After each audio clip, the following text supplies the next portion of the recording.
Hi everyone. तो कैसे आप सभी? आई होप आप सभी स्टूडेंट ठीक होंगे। तो मैं विवेक आपका फिर से स्वागत करता हूं आपके परिवार कॉलेज अपडेट्स में।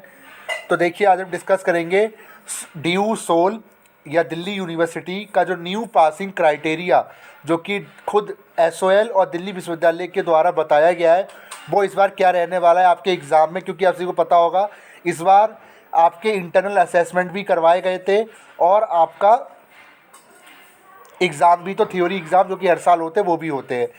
तो क्या दोनों को मिलाकर पास होना है या अलग अलग मिलाकर पास होना है तो कितने % मार्क्स आपके इंटरनल असेसमेंट और एग्ज़ाम में होना कंपलसरी है, ताकि वो सब्जेक्ट वो सेमेस्टर आपका क्लियर हो जाए। तो वीडियो स्टार्ट करने से पहले अगर आप हमारे चैनल पर पहली बार आए तो चैनल को सब्सक्राइब कर लें और हमारे टेलीग्राम चैनल भी जरूर ज्वाइन कर लें। लिंक मैं डिस्क्रिप्शन बॉक्स में आपको दे चुका हूँ।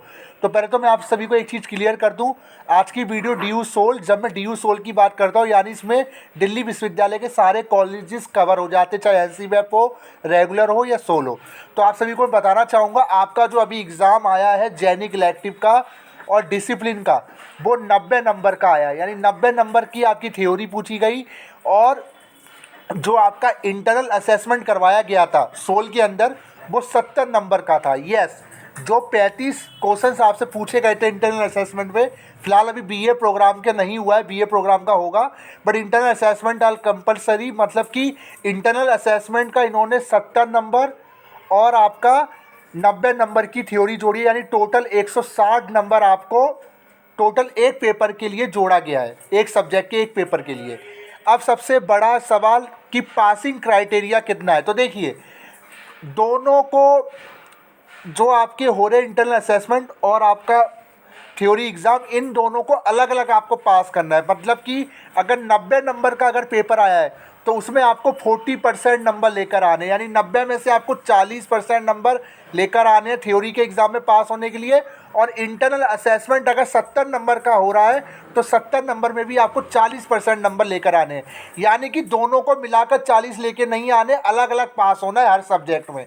यानी अगर आप पॉलिटिकल साइंस आपके पास सब्जेक्ट है या अगर आपके पास बिजनेस लॉ है, तो बिजनेस लॉ के पेपर यानी थ्योरी एग्ज़ाम में आपको अलग से पास होना है 40% के साथ, और इंटरनल असेसमेंट में भी आपको अलग से पास होना है, यानी दोनों में आपको अलग से पास होना पड़ेगा। अगर किसी भी कंडीशन में, मान लीजिए मेरे थ्योरी के एग्ज़ाम में 40% से ज़्यादा है, बट इंटरनल असेसमेंट में मैं फेल हो जाता हूँ या मेरे नंबर कम आ जाते हैं, क्या ऐसी कंडीशन में मुझे उस सब्जेक्ट में पास माना जाएगा? जी नहीं, ऐसी कंडीशन में आपको उस सब्जेक्ट में इनकम्प्लीट माना जाएगा, यानी कि आपको उसका इंटरनल असेसमेंट दोबारा से देना पड़ेगा। समझ गया मैं आ गई बात? यानी कि जो न्यू पासिंग क्राइटेरिया ये है कि पहले की तरह नहीं है कि दोनों को मिला के होना है। अब जो पास होना है आपको इंटरनल असेसमेंट पे अलग होना है। इंटरनल असेसमेंट आपका 70 नंबर का रखा गया इस बार, और जो थ्योरी का जो एग्ज़ाम आपका हुआ था, जो मेन सब्जेक्ट है आपके, वो 90 नंबर के रखे गए हैं, यानी कि 90 में से आपको 40% लेकर आने हैं। और इंटरनल असेसमेंट यानी 70 जो नंबर का आपका इंटरनल असेसमेंट करवाया जा रहा है, उसमें से आपको 40% नंबर लेके आने हैं। दोनों में अलग अलग पास होना है। जब दोनों में अलग अलग पास हो गए तब जाके वो सब्जेक्ट आपका कंप्लीट होगा, यानी तब जाके वो सेमेस्टर आपका कंप्लीट माना जाएगा। अब सबसे बड़ा सवाल, मान लीजिए सर मेरी अगर फर्स्ट सेमेस्टर में किसी सब्जेक्ट में बैक आ जाती है, क्या मैं सेकंड सेमेस्टर का एग्ज़ाम दे सकता हूँ? यस, आप देख सकते हो, आप एलिजिबल हो। ठीक है, तो इस चीज़ को आप नोट कर लीजिए। अब सबसे बड़ा क्वेश्चन एक और है स्टूडेंट का, सर जिनके इंटरनल असेसमेंट सोल के अंदर मिस हो गए हैं या जिनके अभी तक नहीं हो, उनका क्या होगा? तो उनको सोल की तरफ से ये बोला गया है कि आप सभी का जो इंटरनल असेसमेंट है, जिनका मिस हो गया है या जिनका अभी तक हुआ नहीं है, जैसे BA प्रोग्राम के स्टूडेंट, उन सभी का इंटरनल असेसमेंट दोबारा से कंडक्ट होगा, जिसकी जो न्यू डेट है जल्दी जारी की जाएगी। यानी कि इस बार थोड़ा सा आपके लिए टफ रहेगा, बट मैं ये कहूँगा ये एक अच्छा मौका है कि आप अपनी जो ग्रेडिंग है, आप अपनी जो मार्किंग है उसको इंक्रीज कर सकते हो इंटरनल असेसमेंट के जरिए। जब इंटरनल असेसमेंट आपका 70 नंबर का है, और मुझे लगता है 70 में से 70 तो आप आराम से लिया होगा, क्योंकि इंटरनल असेसमेंट आपका ऑनलाइन घर से हुआ था सोल वालों का। वो अलग बात है, रेगुलर का अलग कंडीशन होता है, बट सोल का तो घर से हुआ है। ठीक है, तो आप सभी को मैं यही बोलना चाहूँगा, जितने भी सोल के स्टूडेंट हैं फर्स्ट सेमेस्टर के जिन्होंने एग्ज़ाम दिया, अगर आपको एक सब्जेक्ट में पास होना है तो थ्योरी के एग्ज़ाम में 40% अलग लेकर आने हैं और इंटरनल असेसमेंट में 40% अलग लेकर आने हैं। तब आप उस सब्जेक्ट को कंप्लीट मानोगे।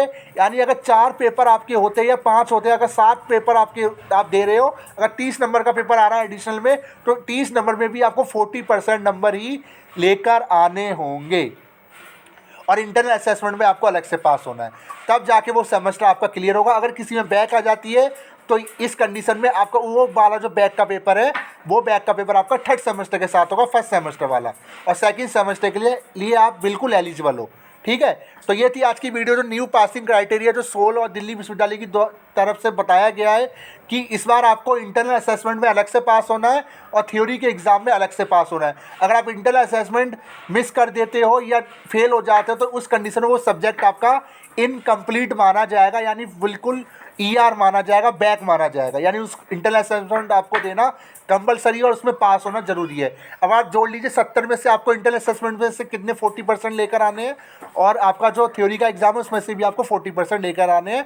दोनों में आपको अलग अलग पास होना है। ये थी आज की वीडियो कैसी लगी? वीडियो को लाइक कर दे, चैनल को सब्सक्राइब कर दे, और सबके इंटरनल असेसमेंट करवाए जाएंगे। BA प्रोग्राम के भी होंगे जिनकी न्यू डेट जल्दी जारी की जाएगी। Thank you so much.